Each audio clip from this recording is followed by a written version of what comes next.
இந்த வீட்டுல இடம் இல்லை, பிறந்த வீட்லயும் வழி இல்லை. கையில குழந்தையும் மனசுல சுமையுமா பழிய சுமந்துக்கிட்டு வாழ்றதை விட உயிரை விட்டுலான்னு முடிவு பண்ண. தற்கொலைக்கு தயாரா இருந்ததா என் குழந்தைய கொல்ற பாவத்துக்கு தயாரா இல்லை. அவளுக்காகவாவது வாழ்றதுன்னு முடிவு பண்ண வாழ்ந்துட்டு இருக்கேன்.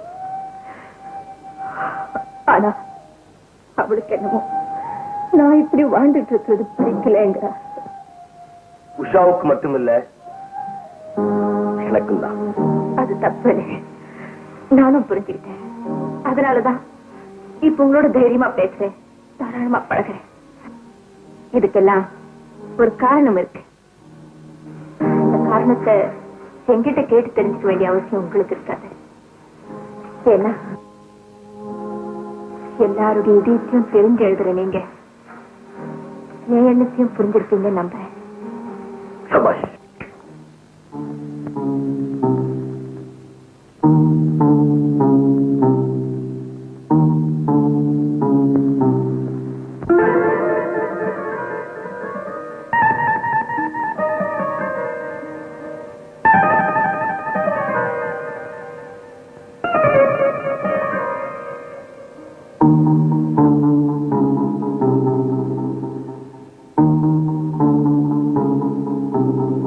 இப்ப எப்படி ஒத்து போறீங்களா, உடன்படுறீங்களா?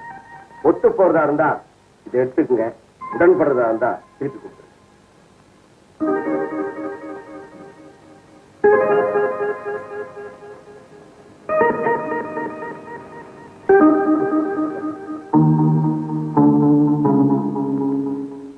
என்கிட்ட உறுதி இல்லாம இருக்கலாம், ஆனா உங்க மேல எனக்கு நம்பிக்கை இருக்கு.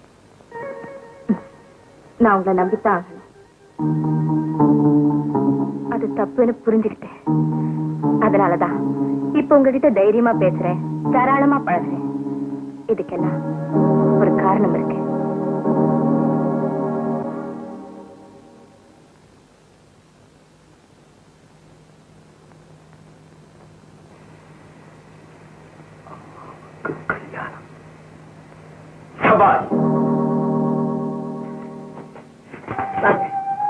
பெண்கள் காதல் விஷயமானாலும் சரி, கல்யாண விஷயமானாலும் சரி, அவங்க சம்மதத்தை சூச்சகமா தான் வெளியிடுவாங்க.